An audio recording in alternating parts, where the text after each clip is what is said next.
सब मिथिलावासी के गोर लगै छी। आइ हम अहाँ सब ला एकटा सोहर गीत लऽ कऽ एलहुँ हँ, तऽ सुनू। बारह बरस जौं बीतल तेरा हम चढ़ल रे। बारह बरस जौं बीतल तेरा हम चढ़ल रे। ललन रे सासु मोरा कहती बझनिया ननदी ठुनकाओला रे।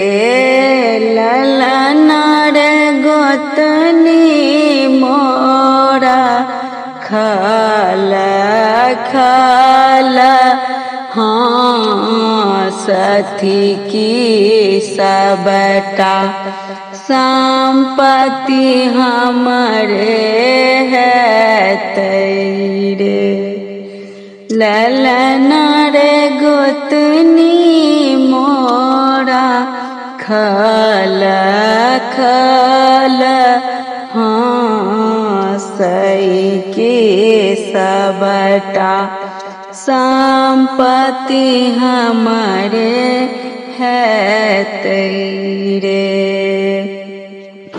अंगना बहारिते तूहे चेरिया की तूहे मोरा हित बासु है।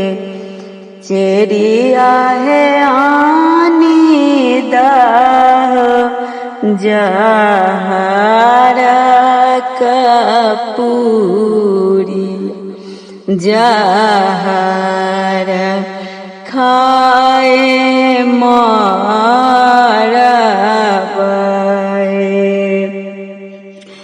जुआबा खेलैते अहाँ राजा छियै और महाराजा छियै यो। राजा यो अहुँक धनी बीराक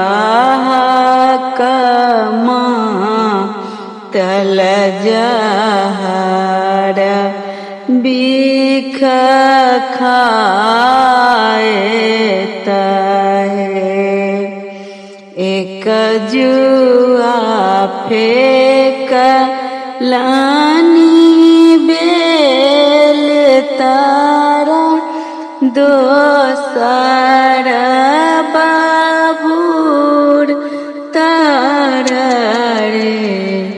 ललन रे चली भेला धानी के बोधैला